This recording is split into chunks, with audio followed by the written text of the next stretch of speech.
Hey everyone, Steve here again, and today's review will be for Braid, a downloadable platformer puzzler for the 360. In this game you play as our besuited protagonist Tim, who must embark on an epic journey to find the princess. When you first start playing the game, it'll feel a lot like a platformer. Walking around, jumping on enemies, and hey look, even some fun collectibles. Where this game oh shit. Let's see here. Oh, that's right, you can control time. How about that? That's pretty cool. The game features several different time-based mechanics that'll help you gather puzzle pieces, and it's with this feature that the game makes the transition from platformer to puzzle game. There are 72 puzzle pieces scattered throughout the game, and you can't get to the last world without all of them. So the game becomes less get to the end of the stage and more, so how am I going to get this one? Now while at first glance some of the puzzles in this game seem almost insurmountable, the game actually does a really good job of giving subtle hints towards the solutions.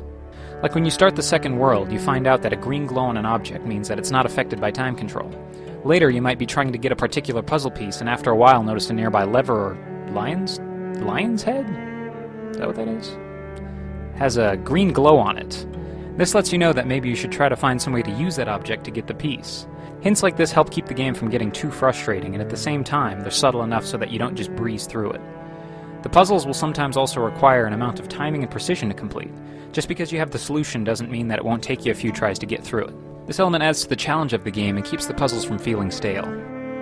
As fantastic as the gameplay is, when I show people this game, the first thing they say usually isn't, "Man, the time control mechanics make this quite a stellar puzzler." It's more along the lines of, "Holy shit, this game is beautiful."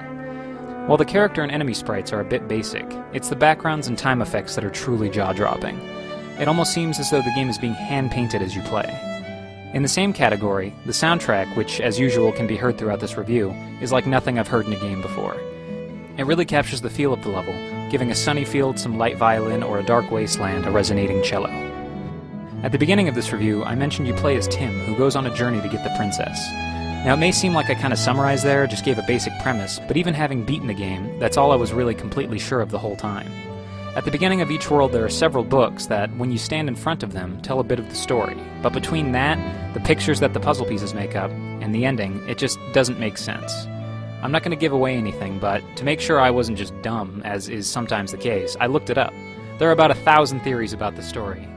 Even the creator himself has said that there's more than one interpretation of the story. When you finish the game you expect to have all your questions answered, but this game's ending just leaves you with more. This does bring me to my next point though, which is the replay value. There's really not a whole lot to do once you've beaten this game other than beat it again or try out the speedruns. These are of course individual levels from the game that you can try to beat in under a certain amount of time. There's even one that challenges you to finish the whole game in under 45 minutes. I'm not really that into speedruns, but it was kind of fun to take a game that took me weeks to beat and speed through it in under an hour. In my playthroughs of this game I found it could really be summed up in the moments when an answer just hits you. I mean, the game can get pretty frustrating sometimes.